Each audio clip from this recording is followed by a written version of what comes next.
Your brain needs support, and new Ollie Brainy Chews are a delightful way to take care of your cognitive health. Made with scientifically backed ingredients like Thai ginger, L-theanine, and caffeine, Brainy Chews support healthy brain function and help you find your focus, stay chill, or get energized. Be kind to your mind and get these nootropic chews at ollie.com. That's OLLY.com. These statements have not been evaluated by the Food and Drug Administration. This product is not intended to diagnose, treat, cure, or prevent any disease.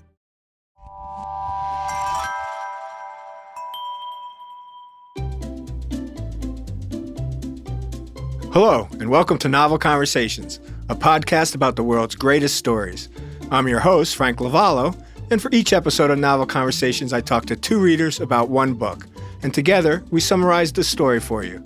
We introduce you to the characters, we tell you what happens to them, and we read from the book along the way. So if you love hearing a good story, you're in the right place. This episode's conversation is about the novel To Kill a Mockingbird by Harper Lee. And I'm joined by our Novel Conversations readers, Katie Percelli and Phil Setnick. Katie, Phil, welcome. Thank you, Frank. Thank you very much. Glad to have you both here for this conversation. Before we get started, let me give a quick introduction to our novel. To Kill a Mockingbird is a novel by American author Harper Lee.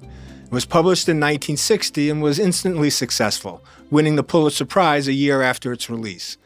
In the United States, it's widely read in high schools and even in some middle schools. The plot and characters are loosely based on Lee's observations of her family, her neighbors, and an event that occurred near her hometown in Monroeville, Alabama in 1936, when she was 10. Despite dealing with the serious issues of rape and racial inequality, the novel is renowned for its warmth and humor. Atticus Finch, the narrator's father, has served as a moral hero for many readers and as a model of integrity for many lawyers.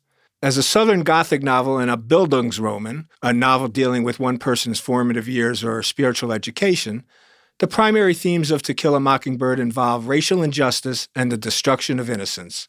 Scholars have noted that Lee also addresses issues of class, courage, compassion, and gender roles in the Deep South. Despite its themes, To Kill a Mockingbird has been subject to campaigns for removal from public classrooms, often challenged for its use of racial epithets. It was adapted into an Academy Award-winning film in 1962, and since 1990, a play based on the novel has been performed annually in Harper Lee's hometown. To Kill a Mockingbird was Lee's only published book until Go Set a Watchman, which was not really a prequel or even a sequel, but an earlier draft of To Kill a Mockingbird, and that was published on July 14th in 2015. Lee continued to respond to her work's impact until her death in February of 2016. So, Phil, our novel is started by a narrator. Indeed. The story is narrated by a young girl named Jean Louise Finch, who is almost always called by her nickname, Scout. Scout starts to explain the circumstances that led to the broken arm that her older brother, Jem, sustained many years earlier. Right. The story that constitutes almost the entirety of To Kill a Mockingbird is set in the time between Scout Finch's 5th and 9th birthdays. But Scout presumably commences the first-person narrative that opens the novel much later in her life. As a result, the narrative voice fluctuates between the child's point of view, chronicling events as they happen, and the adult voice, looking back on her childhood many years later. And Katie, once Scout starts her narration, she immediately digresses, something she will do often. Right. She begins by recounting her family history. The first of her ancestors to come to America was a fur trader and apothecary named Simon Finch, who fled England to escape religious persecution and established a successful farm, Finch's Landing, on the banks of the Alabama River. The farm supported the family for many years. The first Finch to make a living away from the farm were Scout's father, Atticus Finch, who became a lawyer in a nearby town of Macomb, and his brother, Jack Finch, who went to medical school in Boston. Their sister, Alexandra Finch, stayed to run the landing. A successful lawyer, Atticus makes a solid living in Macomb. Now remember, this is the Depression, so everything is relative. Macomb is a tired, poor old town in the grips of the Great Depression. He lives with Jem and Scout on Macomb's main residential street. Their cook, an old black woman named Calpurnia, helps to raise the children and keep the house. Atticus's wife died when Scout was 2, so she doesn't remember her mother well. But Jem, 4 years older than Scout, has memories of their mother that sometimes make him unhappy. And Katie, we quickly meet two other characters. In the summer of 1933, when Jem is nearly 10 and Scout almost 6, a peculiar boy named Charles Baker Harris moves in next door. The boy, who calls himself Dill, stays for the summer with his aunt, Miss Rachel Haverford. Dill doesn't like to discuss his father's absence from his life, but he is otherwise a talkative and extremely intelligent boy who quickly becomes the Finch children's chief playmate. All summer, the three act out various stories they have read. When they grow bored of this activity, Dill suggests that they attempt to lure Boo Radley, the mysterious neighbor, out of his house. And Phil, who is Boo Radley? Well, Arthur Boo Radley is a recluse who never sets foot outside his house. Boo dominates the imaginations of Jem, Scout, and Dill. Through the novel, he leaves little presents for Scout and Jem, and later emerges at an opportune moment to save the children. An intelligent child emotionally damaged by his cruel father, Boo provides an example of the threat that evil poses to innocence and goodness. He is one of the novel's mockingbirds, that is, a good person injured by the evil of mankind. Scout recounts how, as a boy, Boo got in trouble with the law, and his father imprisoned him in the house as punishment. He was not heard from until 15 years later, when he stabbed his father with a pair of scissors. Although people suggest that Boo was crazy, old Mr. Radley refused to have his son committed to an asylum. When the old man died, Boo's brother, Nathan, came to live in the house with Boo. Nevertheless, Boo continued to stay inside. Boo Radley becomes the focus of the children's curiosity. As befits the perspective of childhood innocence, the recluse is given no identity apart from the youthful superstitions that surround him. Scout describes him as a malevolent phantom, over 6 feet tall, who eats squirrels and cats. Of course, the reader realizes that there must be more to Boo's story than these superstitions imply. Eventually, Boo will be transformed from a nightmare villain into a human being, and the children's understanding of him will reflect their own journey toward adulthood. Dill is fascinated by Boo and tries to convince the Finch children to help him outside. Eventually, he dares Jem to run over and touch the house. Jem does so, sprinting back hastily.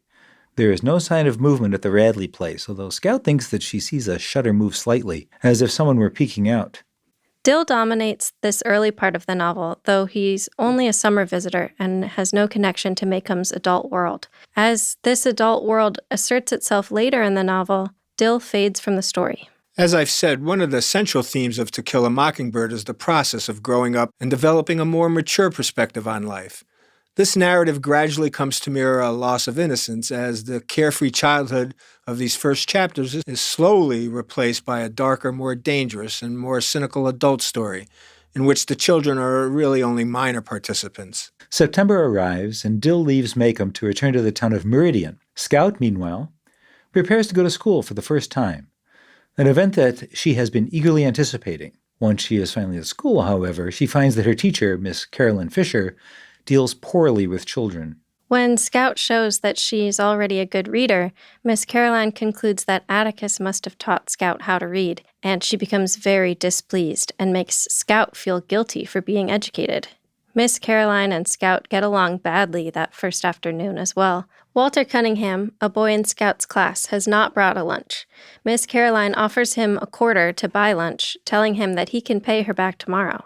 Scout knows Walter's family is large and poor, so poor that they pay Atticus with hickory nuts, turnip greens, or other goods when they need legal help. Walter will never be able to pay the teacher back or bring a lunch to school. When Scout attempts to explain these circumstances, however, Miss Caroline fails to understand and grows so frustrated that she slaps Scout's hand with a ruler. And at lunch, Jem invites Walter to dinner.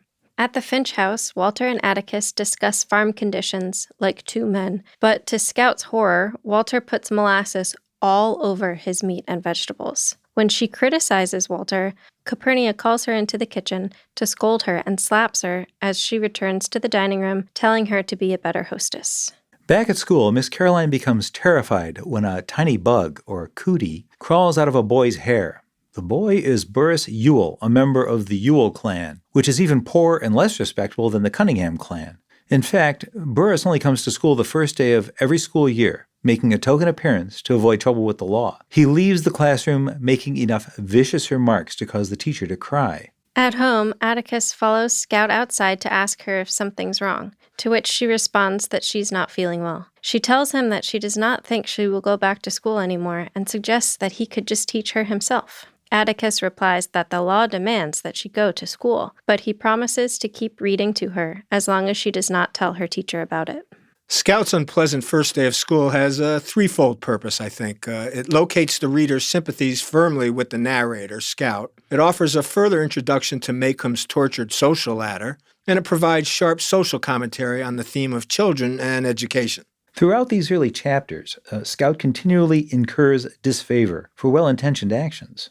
Scout's well-meaning missteps, telling the teacher about Walter's poverty, criticizing Walter for putting molasses on his meat and vegetables, earn harsh rebukes from the adult world, emphasizing the contrast between the comfortable, imaginative childhood world that Scout occupies and the more grown-up world she is now expected to occupy.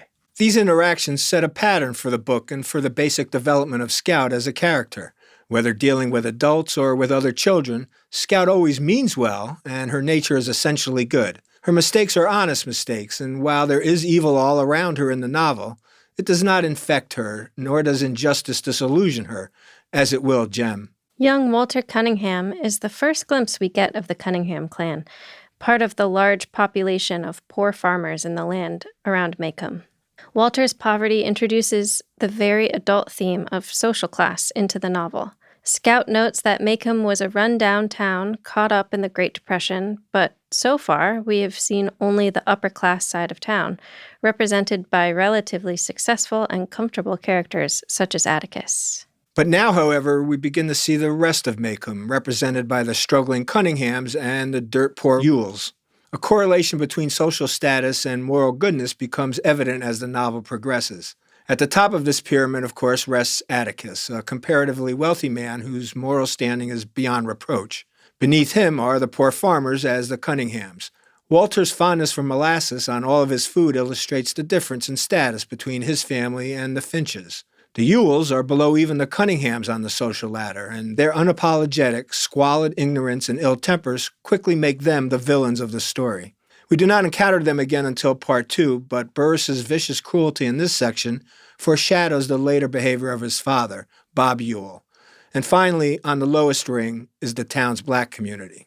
The rest of the school year passes grimly for Scout, who endures a curriculum that moves too slowly and leaves her constantly frustrated in class. After school one day, she passes the Radley place and sees some tinfoil sticking out of a knothole in one of the Radleys' oak trees. Scout reaches into the knothole and discovers 2 pieces of chewing gum. She chews both pieces and tells Jem about it. He panics and makes her spit it out. On the last day of school, however, they find 2 old Indian head pennies hidden in the same knothole, and they decide to keep them.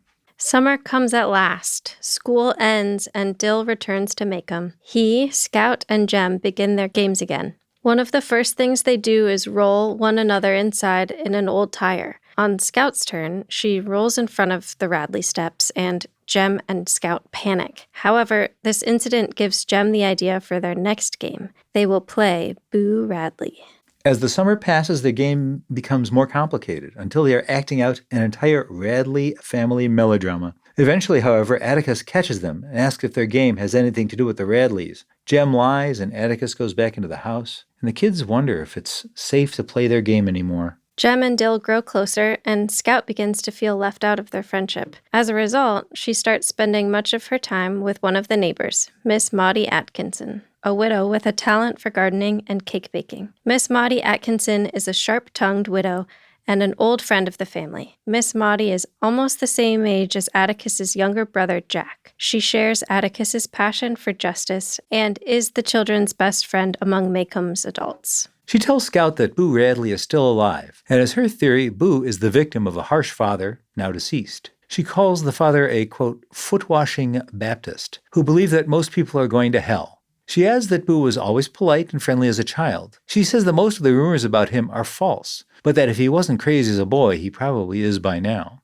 Miss Maudie has only contempt for the superstitious view of Boo. He is no demon, and she knows that he is alive because she hasn't seen him, quote, carried out yet, end quote. Right. From her point of view, Boo was a nice boy who suffered at the hands of a tyrannically religious family. He's one of the many victims populating a book whose title, To Kill a Mockingbird, suggests the destruction of an innocent being. Boo epitomizes the loss of innocence that the book, as a whole, dramatizes. For the children, who first treat him as a superstition and an object of ridicule, but later come to view him as a human being, Boo becomes an important benchmark in their gradual development of a more sympathetic, mature perspective. And Miss Maudie is one of the book's strongest, most resilient female characters. One of the few people in the town who shares Atticus's sense of justice, she is also Scout's closest friend and confidant among the local women. Atticus's wife is dead, leaving Scout with Miss Maudie and Aunt Alexandra as her principal maternal figures. Aunt Alexandra, Atticus's sister, is a strong-willed woman with a fierce devotion to her family. Alexandra is the perfect Southern lady, and her commitment to propriety and tradition often leads her to clash with Scout. Whereas the latter provides a vision of proper womanhood and family pride, the former offers Scout understanding instead of criticizing her for wearing pants and not being very ladylike. Miss Maudie is a stronger role model for Scout. She serves as a conscience for the town's women, just as Atticus does for the men.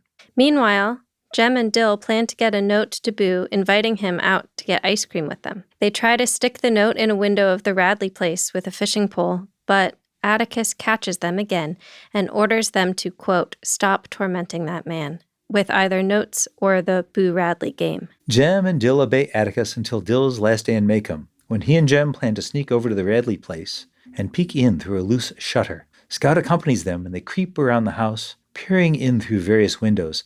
Suddenly, they see the shadow of a man with a hat on and flee, hearing a shotgun go off behind them. They escape under the fence by the schoolyard, but Jem's pants get caught on the fence, and he has to kick them off in order to free himself. The children return home, where they encounter a collection of neighborhood adults, including Atticus, Miss Maudie, and Miss Stephanie Crawford, the neighborhood gossip. Miss Maudie informs them that Mr. Nathan Radley shot at, quote, a Negro, end quote, in his yard. Miss Stephanie adds that Mr. Radley is waiting outside with his gun so he can shoot at the next sound he hears. When Atticus asks Jem where his pants are, Dill interjects that he won Jem's pants in a game of strip poker. Alarmed, Atticus asks them if they were playing cards. Jem responds that they were just playing with matches. So much better. Late that night, Jem sneaks out to the Radley place and retrieves his pants. And a few days later, after school has begun for the year, Jem tells Scout that he found the pants mysteriously mended and hung neatly over the fence. When they come home from school that day, they find another present hidden in the knothole, a ball of gray twine. They leave it there for a few days, but no one takes it, so they claim it for their own. Unsurprisingly, Scout is as unhappy in second grade as she was in first, but Jem promises her that school gets better the farther along one goes. Late that fall, another present appears in the knothole, 2 figures carved in soap to resemble Scout and Jem. The figures are followed in turn by chewing gum, a spelling bee medal, and an old pocket watch. Eventually, Jem and Scout find that the knothole has been filled with cement. When Jem asks Boo's brother Nathan about the knothole the following day, Mr. Radley replies that he plugged the knothole because the tree is dying. In comparison to Scout's still very childish perspective, Jem's more mature understanding of the world is evident here, along with his strong sense of justice. When Nathan Radley plugs up the hole in the tree, Scout is disappointed but hardly heartbroken, seeing it as merely the end of their presence. Jem, on the other hand, is brought to tears because he grasps that Boo's brother has done something cruel. He has deprived Boo of his connection to the wider world and has broken up his brother's attempt at friendship. For the first time in years, Maycomb endures a real winter. There's even light snowfall, an event rare enough for school to be closed. Since there is not enough snow to make a real snowman, they build a small figure out of dirt and cover it with snow. They make it look like Mr. Avery, an unpleasant man who lives down the street. The figure's likeness to Mr. Avery is so strong that Atticus demands that they disguise it. Jem places Miss Maudie's sun hat on its head and sticks her hedge clippers in its hands, much to her chagrin.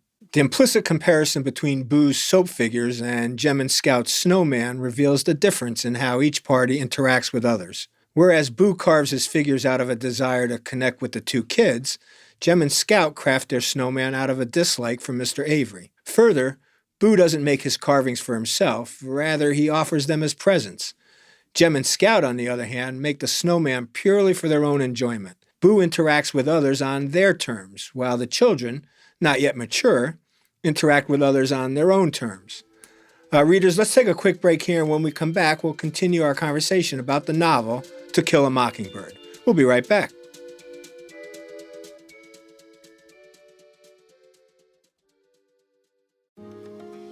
My name is Cindy Burnett, and each week I interview at least 2 traditionally published authors on my podcast, Thoughts from a Page. We talk spoiler-free about their books, so you can listen whether you have read the book or not. And then we delve into things that you most likely won't hear about anywhere else. The importance of the cover design, why they included various aspects of the story, personal details about both the books and the authors' lives, and so much more. You can find the podcast on every major platform and learn more about it on my website, thoughtsfromapage.com. Thanks so much for checking it out. My name's Adam Sokol, and I'm the host of the Passions and Prologues podcast. Every week, best-selling authors like Jenny Jackson, Rebecca Mackay, Lisa Scottolini, or Brad Meltzer come on to my show to talk about, yes, their new books, but more importantly, the things that they're crazy passionate about. We've talked about the Muppets, powerlifting, traveling, gardening, home improvement, and so much more. We dig into why these things are their passions, how they inspire their writing, and where they came to fall in love with these random assorted things. Be sure to subscribe to the Passions and Prologues podcast wherever you get your podcasts, and check out evergreenpodcasts.com to learn more.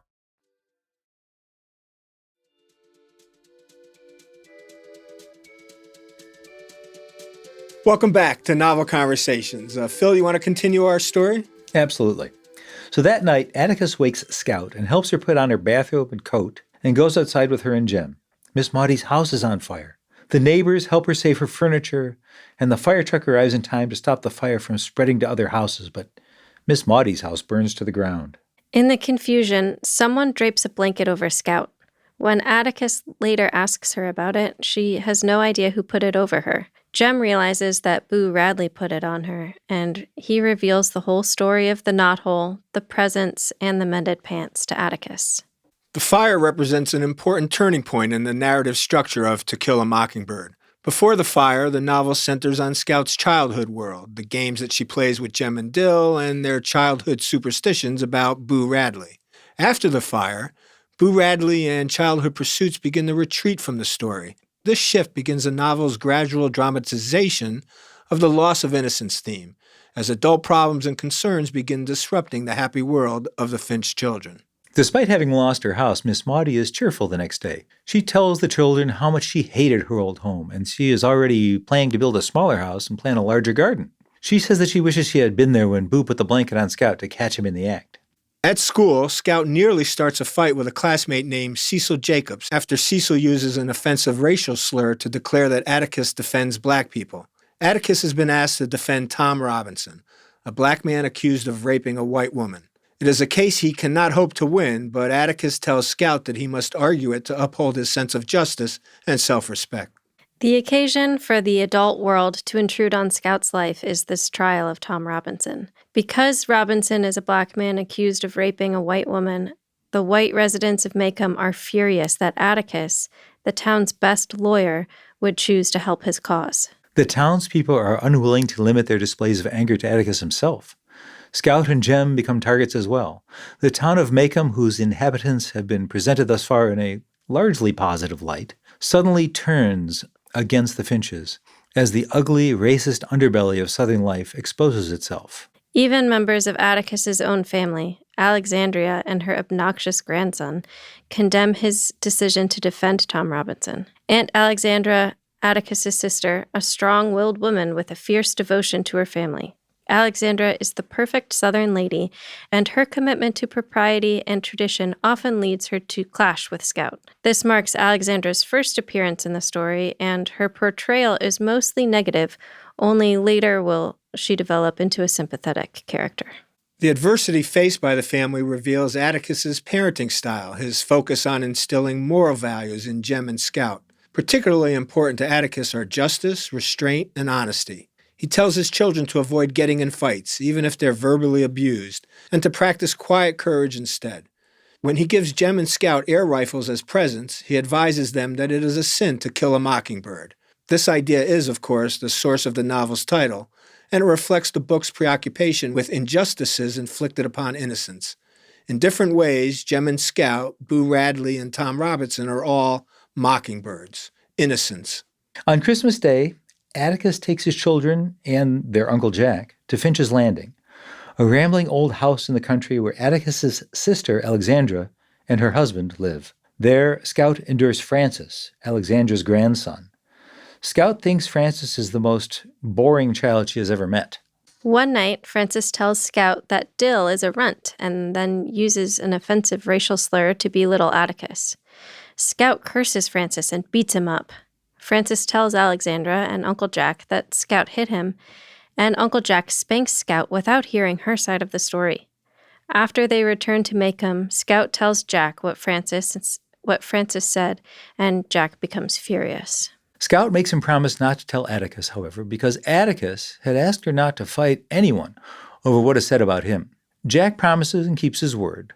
Later, Scout overhears Atticus telling Jack, During a digression, Scout tells us Atticus is somewhat older than most of the other fathers in Maycomb. His relatively advanced age often embarrasses his children. He wears glasses and reads, for instance, instead of hunting and fishing like the other men in town. One day, however, a rabid dog appears, wandering down the main street toward the Finch's house. Calpurnia calls Atticus, who returns home with Heck Tate, the sheriff of Maycomb. Heck brings a rifle and asks Atticus to shoot the animal. To Jem and Scout's amazement, Atticus does so, hitting the dog with his first shot despite his considerable distance from the dog. Later, Miss Maudie tells Jem and Scout that, as a young man, Atticus was the best shot in the county. One-shot Finch, we called him. Scout is eager to brag about this, but Jem tells her to keep it a secret, because if Atticus wanted them to know, he would have told them. The incident with the mad dog demonstrates Atticus's courage and symbolizes the town's dependence upon his protection from both the rabid animal and the worst evil within themselves. That Scout, in particular, is so impressed with the masculine prowess with which she associates his marksmanship symbolizes how much she still has to learn about courage. In Atticus's mind, true bravery has nothing to do with weapons. By this time, Jem has reached the age of 12, and he begins to demand that Scout, quote, stop pestering him and act more like a girl. Scout becomes upset and looks forward desperately to Dill's arrival in the summer. To Scout's disappointment, however, Dill does not come to Maycomb this year. He sends a letter saying that he has a new father, presumably his mother has remarried, and will stay with his family in Meridian. To make matters worse, the state legislature, of which Atticus is a member, is called into session, forcing Atticus to travel to the state capital every day for 2 weeks. Calpurnia decides to take the children to her church, a, quote, colored church, that Sunday. Maycomb's black church is an old building called First Purchase because it was bought with the first earnings of freed slaves. One woman, Lula, criticizes Calpurnia for bringing white children to church, but the congregation is generally friendly, and Reverend Sykes welcomes them, saying that everyone knows their father. The church has no money for hymnals, and few of the parishioners can read. So they sing by echoing the words that Zebo, Calpurnia's eldest son and the town garbage collector, reads from their only hymnal. Reverend Sykes takes up a collection for Tom Robinson's wife Helen, who cannot find work now that her husband has been accused of rape. After the service, Scout learns that Tom Robinson has been accused by Bob Ewell, and cannot understand why anyone would believe the Ewell's word. Scout's journey to Calpurnia's church is the reader's first glimpse of the black community in Maycomb, which is portrayed in an overwhelmingly positive light. An air of desperate poverty hangs over the church. The building is unpainted, they cannot afford hymnals, and the congregation is illiterate, yet the adversity seems to bring the people closer together and creates a stronger sense of community than is found in Scout's own church. In addition, Lee introduces the black community at a crucial moment in the narrative, just as race relations in Maycomb are thrown into crisis by the trial of Tom Robinson. By emphasizing the goodness and solidarity of the black community, Lee casts the racism rampant among Maycomb's whites in an extremely harsh, even ugly light. One of the main moral themes of the novel is that of sympathy and understanding. Atticus's tenet that Scout should always try to put herself in someone else's shoes before she judges them. Simply because of their racial prejudice, the townspeople are prepared to accept the word of the cruel, ignorant Bob Ewell over that of a decent black man. If the novel's main theme involves the threat that evil and hatred pose to innocence and goodness, it becomes clear that ignorant, unsympathetic racial prejudice will be the predominant incarnation of this evil and hatred. The visit to the church brings Calpurnia to center stage in the novel. Her character serves as the bridge between two worlds, and the reader develops a sense of her double life, which is split between the Finch household and the black community. When she goes to church, her language changes. She speaks in a, quote, colored dialect rather than the proper, precise language that she uses in Atticus's household. Jem asks her why, and she explains that the churchgoers would think she was, quote, putting on airs fit to beat Moses if she spoke white in church. This speech demonstrates the gulf between black people and white people in Macomb. Not only do class distinctions and bigotry divide the two races, but language does as well. And when the children return home, they find Aunt Alexandra waiting for them. Aunt Alexandra explains that she should stay with the children for a while to give them a, quote, feminine influence. Macomb gives her a fine welcome. Various ladies in town bake her cakes and have her over for coffee, and she soon becomes an integral part of the town's social life. Aunt Alexandra takes over the Finch household and imposes her vision of social order. With her rigid notions of class and her habit of declaring what's best for the family, she naturally clashes with Calpurnia, whose presence she deems unnecessary, and Scout, who wants no part of what her aunt represents, namely, respectable Southern womanhood. The reader may side with Scout at this juncture and consider Aunt Alexandra inflexible and narrow-minded, but like many of the book's characters, she has some redeeming qualities. She may not have her brother's fierce yearning for justice or his parenting abilities, but her eagerness to rear Jem and Scout properly and her pride in the Finch name demonstrates that she cares deeply about her family. The impending trial of Tom Robinson and Atticus's role as his defense lawyer make Jem and Scout the objects of whispers and glances whenever they go to town. One day, Scout tries to ask Atticus what rape is, and the subject of the children's trip to Calpurnia's church comes up. Aunt Alexandra tells Scout she cannot go back the next Sunday. Later, she tries to convince Atticus to get rid of Calpurnia, saying that they no longer need her. Atticus refuses. That night, Jem tells Scout not to antagonize Alexandra. Scout gets angry at being lectured and attacks Jem. Atticus breaks up the fight and sends them to bed. Scout discovers something under her bed. She calls Jem in and they discover Dill hiding there. Dill has run away from home because his mother and new father did not pay enough attention to him. He took a train from Meridian to Macomb Junction, 14 miles away, and covered the remaining distance on foot and on the back of a cotton wagon. Jem goes down the hall and tells Atticus. Atticus asks Scout to get more food than a pan of cold cornbread for Dill, before going next door to tell Dill's aunt, Miss Rachel, of his whereabouts. A week after Dill's arrival, a group of men, led by the sheriff, Heck Tate, come to Atticus's house in the evening. As the trial is nearing, Tom Robinson is to be moved to the Macomb jail, and concerns about the possibility of a lynch mob have arisen. The following evening, Atticus takes the car into town. Later, Jem, accompanied by Scout and Dill, sneak out of the house and follow his father to the town center. From a distance, they see Atticus sitting in front of the Macomb jail reading a newspaper. Jem suggests that they do not disturb Atticus and return home. At that moment, 4 cars drive into Macomb and park near the jail. A group of men gets out, and one demands that Atticus move away from the jailhouse door. Atticus refuses. Scout suddenly comes racing out of her hiding place, only to realize that this group of men differs from the group that came to their house the previous night. Jem and Dill follow her, and Atticus orders Jem to go home. Jem refuses. Symbolically, this scene marks Jem's transition from boy to man, as he stands beside Atticus and refuses to go home, since only a child would do so. Though he disobeys his father, he does not do so petulantly, but maturely. He understands Atticus's difficult situation with regard to the case, and he fears for Atticus's safety. Meanwhile, Scout looks around the group and recognizes Mr. Cunningham, the father of her classmate, Walter. She starts talking to him and asks him to tell his son, hey. All of the men stare at her. Mr. Cunningham, suddenly ashamed, squats down and tells Scout that he will tell his son hey for her, and then tells his companions to clear out.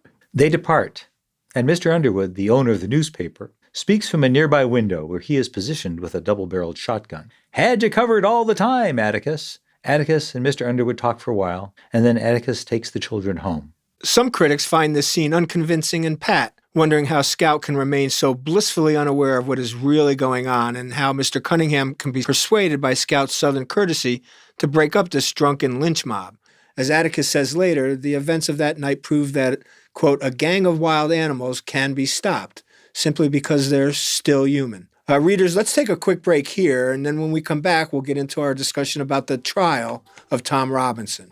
You're listening to Novel Conversations. We'll be right back.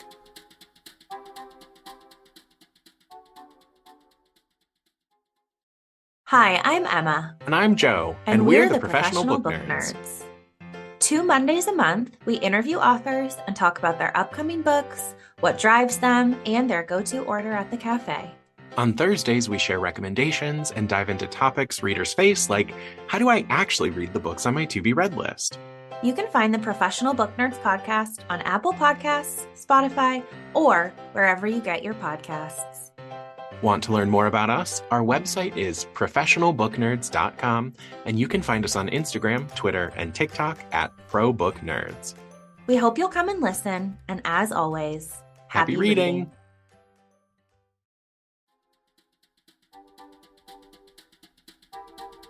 Welcome back. You're listening to Novel Conversations. We're having a conversation today about the novel To Kill a Mockingbird by Harper Lee. Katie, we were about to start the trial of Tom Robinson. Yes, the trial begins the next day. People from all over the county flood the town.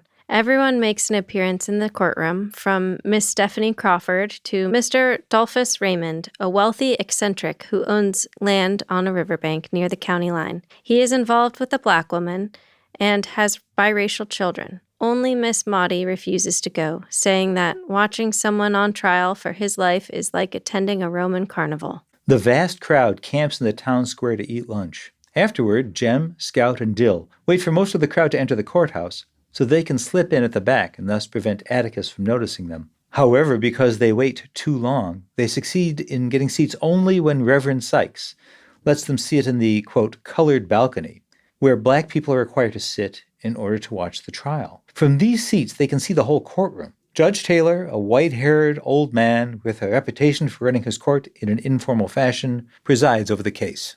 The prosecutor, Mr. Gilmer, questions Heck Tate, who recounts how, on the night of November 21st, Bob Ewell urged him to go to the Ewell house and told him that his daughter, Mayella, has been raped. When Tate got there, he found Mayella bruised and beaten, and she told him that Tom Robinson had raped her. Atticus cross-examines the witness, who admits that no doctor was summoned, and tells Atticus that Mayella's bruises were concentrated on the right side of her face. Tate leaves the stand, and Bob Ewell is called. So Bob Ewell and his children live behind the town garbage dump in a tin-roofed cabin with a yard full of trash. No one is sure how many children Ewell has, and the only orderly corner of the yard is planted with well-tended geraniums, rumored to belong to Mayella. Ewell testifies that on the evening in question, he was coming out of the woods with a load of kindling when he heard his daughter yelling. When he reached the house, he looked in the window and he saw Tom Robinson raping her. Robinson fled, and Ewell went into the house, saw that his daughter was all right, and ran for the sheriff. Atticus's cross-examination is brief. He asks Mr. Ewell why no doctor was called. Ewell says it was too expensive and there was no need. Atticus then has the witness write his name. Bob Ewell, the jury sees, is left-handed, and a left-handed man would be more likely to leave bruises on the right side of a girl's face. Though the trial targets Tom Robinson, in another sense it is Maycomb that is on trial. And while Atticus eventually loses the court case, he successfully reveals the injustice of a stratified society that confines black people to a, quote, colored balcony, and allows the word of a despicable, ignorant man like Bob Ewell to prevail without question over the word of a man who happens to be black. There is no real suspense. Even Atticus knows that the verdict is a foregone conclusion. No matter what evidence is presented at the trial, the racist jury would never, under any circumstances, acquit a black man accused of raping a white woman. The reader knows that Tom Robinson will be found guilty. Jem, still clinging to his youthful illusion about life working according to concepts of fairness, doesn't understand that his father's brilliant efforts will be in vain. He believes that the irrefutable implications of the evidence will clinch the case for Atticus. When Jem says, quote, "We've got him," after Bob Ewell is shown to be left-handed, the reader knows better.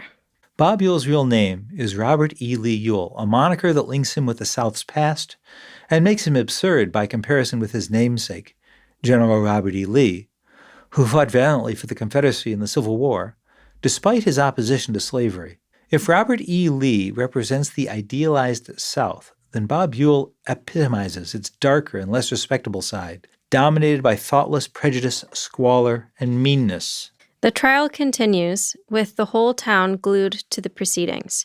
Mayella, who testifies next, is a reasonably clean, by Ewell standards, and obviously terrified 19-year-old. She says that she called Tom Robinson inside the fence that evening and offered him a nickel to break up a dresser for her, and that once he got inside the house, he grabbed her and took advantage of her. Atticus then examines her testimony and asks why she didn't put up a better fight, why her screams didn't bring the other children running, and most important, how Tom Robinson managed the crime, how he bruised the right side of her face with his useless left hand, which was torn apart by a cotton gin when he was a boy. Atticus pleads with Mayella to admit that there's no rape, that her father beat her. She shouts at him and yells that the courtroom would have to be a bunch of cowards not to convict Tom Robinson. She then bursts into tears, refusing to answer any more questions. Readers, Mayella Ewell is pitiable, and her miserable existence almost allows her to join the novel's parade of innocent victims. She, too, is kind of a mockingbird, injured beyond repair by the forces of ugliness, poverty, and hatred that surround her. Lee's presentation of Mayella emphasizes her role as victim. She has lacked kind treatment in her life to such an extent that when Atticus calls her Miss Mayella, she accuses him of making fun of her. She has no friends, and Scout seems justified in thinking that she, quote, must have been the loneliest person in the world. On the other hand, though, Scout's picture of Mayella as a victim is marred by her attempt to become a victimizer, to destroy Tom Robinson in order to cover her shame. Right. At the end here, we can have little real sympathy for Mayella. Whatever her sufferings, she inflicts worse cruelty on others. Unlike Mr. Cunningham, who was touched enough by Scout's human warmth to disperse the lynch mob, Mayella responds to Atticus's polite interrogation with grouchy snarls. The prosecution rests, and Atticus calls only one witness, Tom Robinson. Tom testifies that he always passed the Ewell house on the way to work, and that Mayella often asked him to do chores for her. On the evening in question, he recounts, she asked him to come inside the house and fix a door. When he got inside, there was nothing wrong with the door, and he noticed that the other children were gone. Mayella told him that she saved her money and sent them all to buy ice cream. Then she asked him to lift a box down from a dresser. When Tom climbed on a chair, she grabbed his leg, scaring him so much that he jumped down. Then she hugged him around the waist and asked him to kiss her. As she struggled, her father appeared at the window, calling Mayella a whore and threatening to kill her, and Tom fled. Link Diaz, Tom's white employer, stands up and declares that in 8 years of work, he has never had any trouble from Tom. Judge Taylor furiously expels Diaz from the courtroom for interrupting.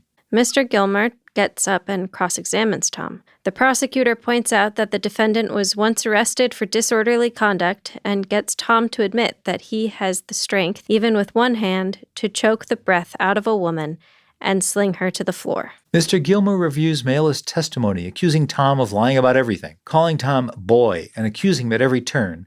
The racist Mr. Gilmer believes that Tom must be lying, must be violent, must lust after white women simply because he is black. Dill begins to cry, and Scout takes him out of the courtroom.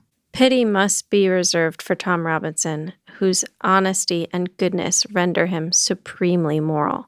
Unlike the Ewells, Tom is hardworking and honest, and has enough compassion to make the fatal mistake of feeling sorry for Mayella. His story is the true version of events. Because of both Tom's obviously truthful nature and Atticus's brilliant and morally scathing questioning of the Ewells, the story leaves no room for doubt. But just as clear as it is that Tom is innocent, it's equally clear that Tom is doomed to die. As they walk, Scout and Dill encounter Mr. Dolphus Raymond, the rich white man with the black mistress and mixed-race children. He reveals that he is drinking from a paper sack. He commiserates with Dill and offers him a drink in a paper bag. Dill slurps up some of this liquid, and Scout warns him not to take much, but Dill reveals to her that the drink isn't alcohol. It's only Coca-Cola. Mr. Raymond tells the children that he pretends to be drunk to provide the other white people with an explanation for his lifestyle, when, in fact, he simply prefers black people to whites. I guess in a way, Mr. Raymond is another illustration of an innocent destroyed by hatred and prejudice. A moral and conscientious man, he's also an unhappy figure, a good man who has turned cynical and lost hope after witnessing too much evil in the world. He tells Scout, "You haven't seen enough of the world yet," commenting on how special and good her father is and her innocent belief in human goodness.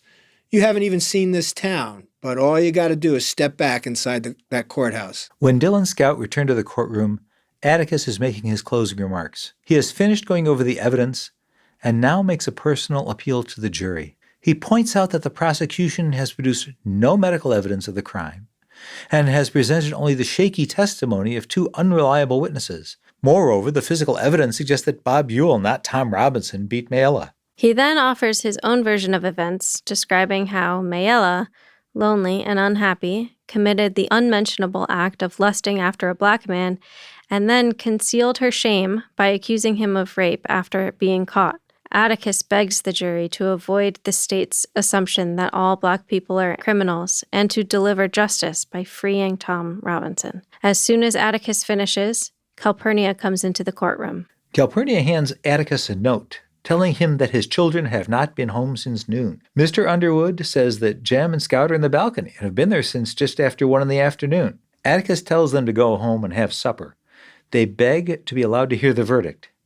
Atticus says that they can return after supper, though he knows that the jury will likely have returned before then. Calpurnia marches Jem, Scout, and Dill home. They eat quickly and return to find the jury is still out. The courtroom is still full. Evening comes, night falls, and the jury continues to deliberate. Jem is confident of victory, while Dill has fallen asleep. Finally, after 11 that night, the jury enters. Scout remembers that a jury never looks at a man it has convicted, and she notices that the 12 men do not look at Tom Robinson as they file in and deliver a guilty verdict. The courtroom begins to empty, and as Atticus goes out, everyone in the, quote, colored balcony rises in a gesture of respect. That night, Jem cries, railing against the injustice of the verdict. The next day, Macomb's black population delivers an avalanche of food to the Finch household. Outside, Miss Stephanie Crawford is gossiping with Mr. Avery and Miss Maudie, and she tries to question Jem and Scout about the trial. Miss Maudie rescues the children by inviting them in for some cake. Jem complains that his illusion about Macomb has been shattered. He thought that these people were the best people in the world, but having seen the trial, he doesn't think so anymore. Miss Maudie points out that there were people who tried to help, like Judge Taylor, who appointed Atticus to the case instead of a regular public defender. She adds that the jury's staying out so long constitutes a sign of progress in race relations. As the children leave Miss Maudie's house, Miss Stephanie runs over to tell them that Bob Ewell accosted their father that morning, spat on him, and swore revenge. Bob Ewell's threats are worrisome to everyone except Atticus. He tells Jem and Scout that because he made Ewell look like a fool, Ewell needed to get revenge. Now that Ewell has gotten that vengefulness out of his system, Atticus expects no more trouble. Aunt Alexandra and the children remain worried. Meanwhile, Tom Robinson has been sent to another prison 70 miles away while his appeal winds through the court system. Atticus feels that his client has a good chance of being pardoned. When Scout asks what will happen if Tom loses, Atticus replies that Tom will go to the electric chair, as rape is a capital offense in Alabama. Jem and Atticus discuss the justice of executing men for rape. The subject then turns to jury trials and to how all 12 men could have convicted Tom. Atticus tells Jem that in an Alabama court of law, a white man's word always beats a black man's, and that they were lucky to have the jury out so long. In fact, one man on the jury wanted to acquit. Amazingly, it was one of the Cunninghams.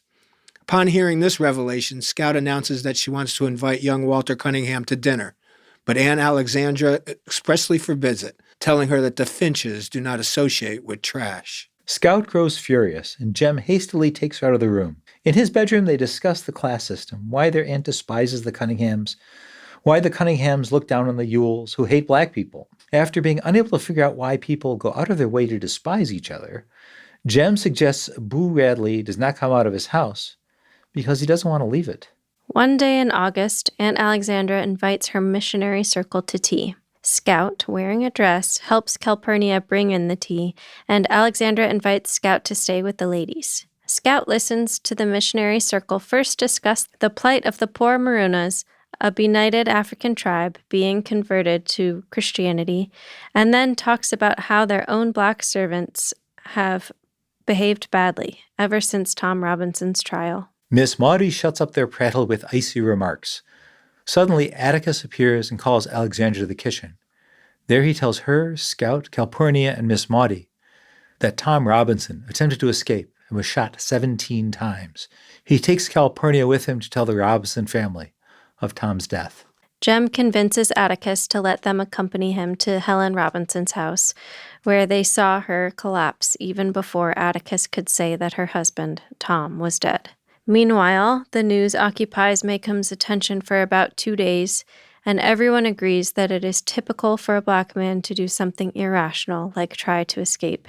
Mr. Underwood writes a long editorial condemning Tom's death as a murder of an innocent man. The only other significant reaction comes when Bob Ewell is overheard saying that Tom's death makes, quote, 1 down and about 2 more to go. Summer ends and Dill leaves. School starts, and Jem and Scout again begin to pass by the Radley place every day. They are now too old to be frightened by the house, but Scout still wistfully wishes to see Boo Radley just once. Meanwhile, the shadow of the trial still hangs over her. One day in school, her third-grade teacher, Miss Gates, lectures the class on the wickedness of Hitler's persecution of the Jews and on the virtues of equality and democracy. Scout listens and later asks Jem how Miss Gates can preach about equality when she came out of the courthouse after the trial and told Miss Stephanie Crawford that it was about time that someone taught the black people in this town a lesson. Jem becomes furious and tells Scout never to mention the trial to him again. By the middle of October, Bob Ewell gets a job with the WPA, one of the Depression job programs, and loses it a few days later. He blames Atticus for, quote, getting his job. Also in the middle of October, Judge Taylor is home alone and hears someone prowling around. When he goes to investigate, he finds his screen door open and sees a shadow creeping away. Bob Ewell then begins to follow Helen Robinson to work, keeping his distance, but whispering obscenities at her. Link Diaz sees Ewell and threatens to have him arrested if he doesn't leave Helen alone. He gives her no further trouble. But these events worry Aunt Alexandra, who points out that Ewell seems to have a grudge against everyone connected with the case. These short chapters are marked by a growing sense of real danger. The after effects of the trial continue to loom. Bob Ewell shows himself to be sinister, and the fact that he has not yet attempted anything against the Finches only increases that sense of foreboding. That Halloween, the town sponsors a party and play at the school. This plan constitutes an attempt to avoid the unsupervised mischief of the previous Halloween when someone burglarized the house of 2 elderly sisters and hid all of their furniture in the basement. The play is an agricultural pageant in which every child portrays a food. Scout wears a wire mesh shaped to look like a ham. Both Atticus and Aunt Alexandra are too tired to attend the festivities, so Jem takes Scout to the school. It is dark on the way to the school, and Cecil Jacobs jumps out and frightens Jem and Scout. Scout and Cecil wander around the crowded school, visiting the haunted house in a 7th grade classroom and buying some homemade candy. The pageant nears its start, and all of the children go backstage. Scout, however, has fallen asleep and consequently misses her entrance. She runs on stage at the end, prompting Judge Taylor and many others to burst out laughing. The woman in charge of the pageant accuses Scout of ruining it. Scout is so ashamed that she and Jem wait backstage until the crowd is gone before they make their way home. On the walk back home, Jem hears noises behind him and Scout. They think it must be Cecil Jacobs trying to frighten them again, but when they call out to him, they hear no reply. They have almost reached the road when their pursuer begins running after them. Jem screams for Scout to run, but in the dark, hampered by her costume, she loses her balance and falls. Something tears at the metal mesh, and she hears struggling behind her. Jem then breaks free and drags Scout almost all the way to the road before their assailant pulls him back.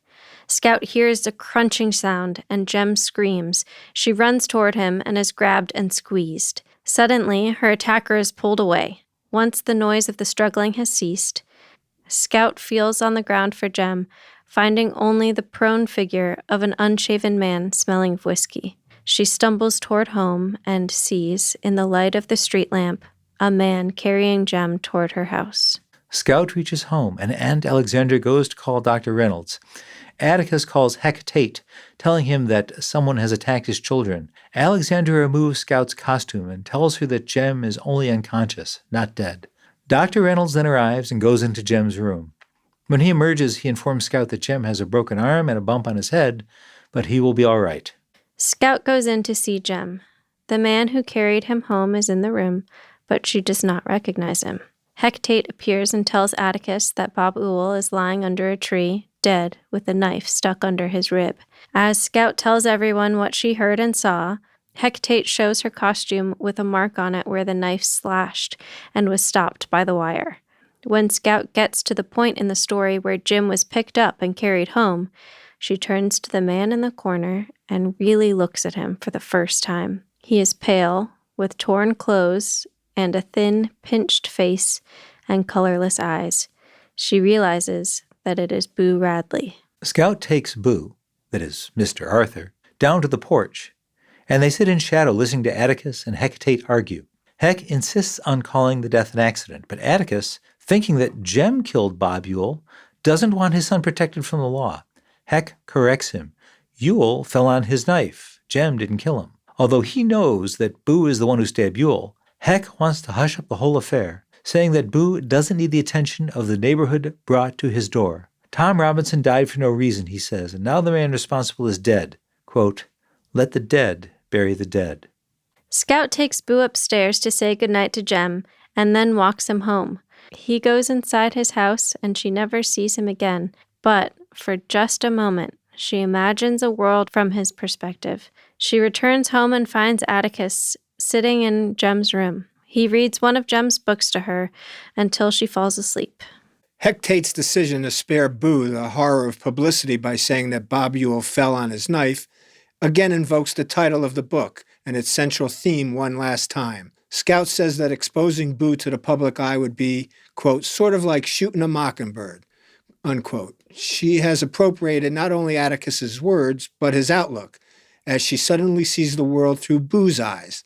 In this moment of understanding and sympathy, Scout takes her second great step toward a grown-up moral perspective. The reader gets the sense that all of Scout's previous experiences have led her to this enriching moment, and that Scout will be able to grow up without having her experience of evil destroy her faith in goodness. Not only has Boo become a real person to her, but in saving the children's lives, he has also provided concrete proof that goodness exists in powerful and unexpected forms, just as evil does. And readers, despite Scout's obvious maturation at the end, the novel closes with her falling asleep as Atticus reads to her. This enduring image of her as Atticus's baby child is fitting, for while she has grown up quite a bit over the course of the novel, she's still, after all, only 8 years old. The book makes no return to the adult Scout for closing narration. Just as her ham costume, a symbol of the silly and carefree nature of childhood, prevents Bob Ewell's knife from injuring her, so does the timely intervention of Boo, another part of Scout's childhood, thwart the total intrusion into her life of the often hate-filled adult world that Ewell represents. Harper Lee offers the reader no details of Scout's future except to say that she never sees Boo again. Rather, she leaves Scout and the reader with a powerful feeling of cautious optimism, an acknowledgement that the existence of evil is balanced by faith in the essential goodness of humankind. And so our story ends. Let's take a break here, and when we come back, we'll head into our last segment where I'd like to ask the two of you to share a moment or a character or perhaps a quote that we haven't had a chance to talk about yet. You're listening to Novel Conversations. I'm Frank Lavallo. We'll be right back.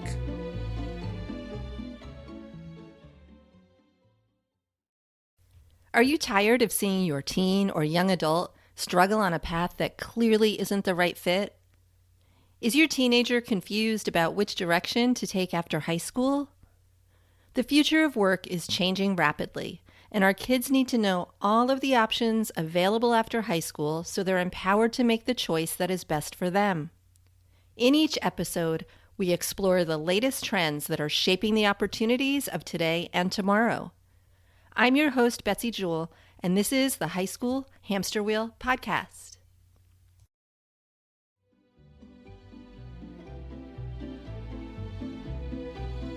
Okay, welcome back. You're listening to Novel Conversations. I'm Frank Lavallo, and today I'm having a conversation about To Kill a Mockingbird by Harper Lee. And I'm joined by our Novel Conversations readers, Katie Porchilli and Phil Setnick. Katie, Phil, before our break, we ended our story, and now I'd like to have the two of you perhaps share a moment or a character or quote that we haven't gotten to yet. Katie, do you have something for us? I don't think I really do, except to say that everyone should read it. That even sitting here talking about it now, it's making me well up with tears and feel every emotion that they feel. Thanks for sharing that. Phil, do you have something? Oh, I have a few things. Well, you want to give one of them to Katie? Yeah. There were a couple of themes in the book that were troubling. A lot of themes in the book that are troubling, some of them more obvious than others. There's certainly this idea of the noble savage, which is something that played out in novels over the past, century and a half. And that was Since Rousseau. Since Rousseau. And that was kind of obvious here with the way that the blacks have risen above their circumstances and are essentially the good guys, despite how they're treated by the rest of society. And then, of course, there's the white man's burden, which is kind of the other half of that coin, where Atticus is defending them, and it is up to him to make sure that he stays of moral character to defend them. And then also, it's parodied almost by the way the missionary club deals with the Maroonahs, the poor Maroonahs in Africa, the solution to which is to make them Christians. So those are a couple of things that I noticed in the book. I also wanted to read one quick paragraph here. This was where Sheriff Tate was talking about the case that he was going to drop the case, that there wasn't going to be any further investigation, that Bob Ewell died of an accidental falling on his knife. He says, "I never heard tell that it's against the law for a citizen to do his utmost to prevent a crime from being committed, which is exactly what he did. But maybe you'll say it's my duty to tell the town all about it and not hush it up. Know what had happened then? All the ladies in makeup, including my wife, would be knocking on his door, bringing angel fruit cakes. To my way of thinking, Mr. Finch, taking the one man who's done you in this town a great service and dragging him with his shy ways into the limelight, to me, that's a sin. It's a sin, and I'm not about to have it on my head. If it was any other man, it'd be different, but not this man, Mr. Finch." He was referring, of course, to Boo Radley at the time. That's a great quote. I'm glad you brought that to us. And actually, my quote also mentions the word sin. It's really a quote about mockingbirds. I don't know if we talked enough about this idea of mockingbirds being innocents, but always being shot at by the young people and by the hunters. And I found this quote, I think, a great way to end. The quote is, "Mockingbirds don't do one thing but make music for us. They sing their hearts out for us. That's why it's a sin to kill a mockingbird." All right, readers, I think that's where we'll find an end for our conversation today. I want to thank you both for coming in and having this conversation with me. It's a pleasure, Frank. I hope you enjoyed it as much as I did. Sure did. Thanks for having us.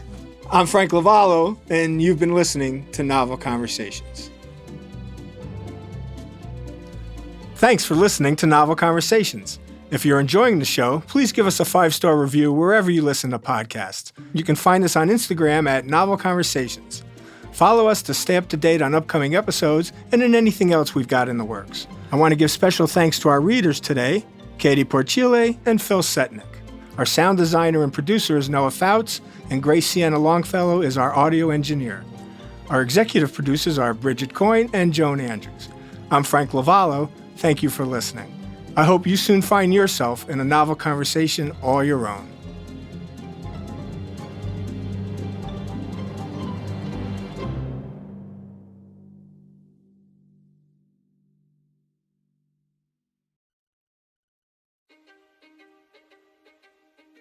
History is complicated.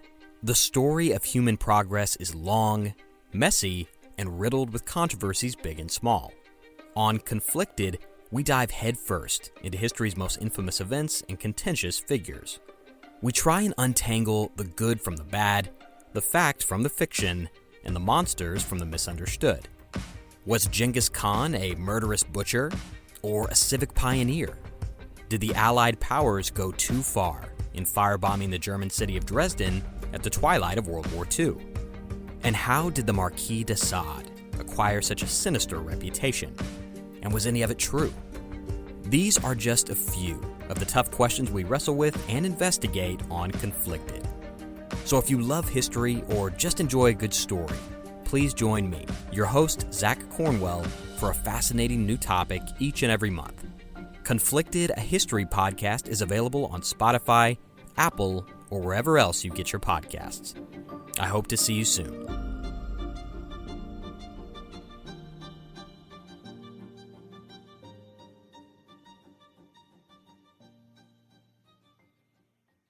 This podcast was produced with the support of the Ohio Motion Picture Tax Credit and in partnership with the Ohio Development Services Agency.